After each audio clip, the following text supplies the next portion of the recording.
bilang bahagi ng Tax Collection Validation Drive ay bumisita sa CBC Cape ang Revenue Districts Officer na si RD Brian Barcelona kasama ang Regional Director ng R9V Lakimar na si RD Corazon Balinas, katuwang ang team na tumutulong nag-educate sa mga taxpayer katulad ng CBC. Panoorin natin ang masayang kaganapan.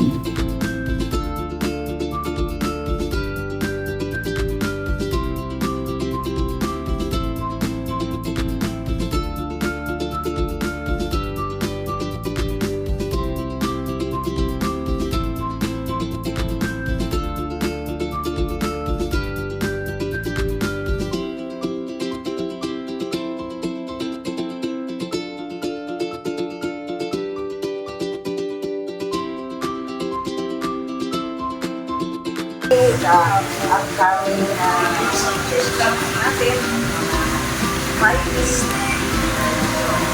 kung ba kami mag-interview ng konti, meron po naman kami teacher order para sa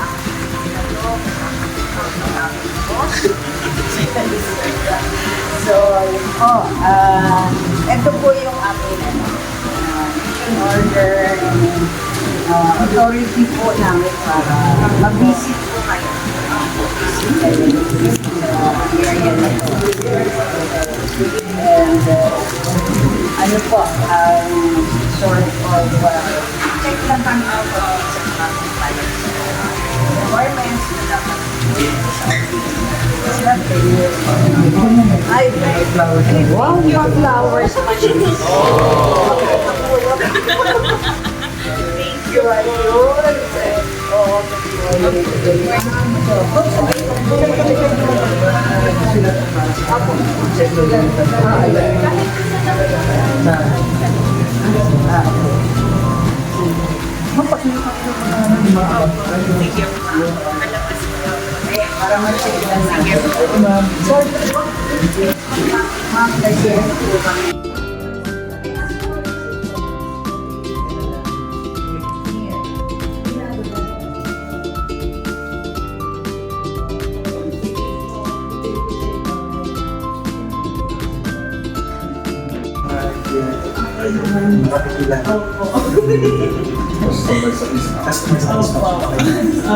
Meron din silang KPI dito. Rating of employees and customer. Ang customer, yung survey. Ang employees, nire-rate din siguro nila how often monthly or kasi kung meron medyo bilis ng nagas. Kamusta naman ito yun? Ika-campaign ka doon. Doon ko naman campaign ko na kayo na safe. Then like, magpapal na tayo ng mga kasi may rush. May rush. Para kasi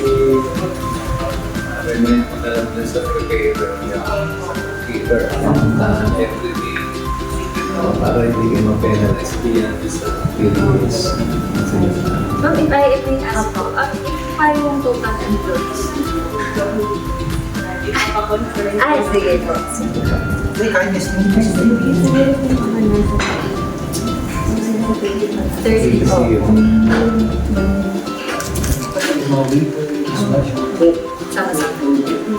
Sir, yung libro daw po ay for updating nila, sir, kasi magpapa-convert sila from non-VAT to VAT. Nasa district. Nasa accountant, sir, pa i-forward lang po sa Note district. mo na lang. Note mo lang. Ano naman kami, mag-note lang kami. Pero comply lang kung ano yung dapat. Without ano naman. Basta yun lang. Ituro lang namin dapat. Nasa business mo resibo, yung libro, and updated tayo. Pero ngayon, no need to worry naman po. Dito kami para hindi mahuli. Nandito kami para mag-educate. Para ito, kung ano na ako na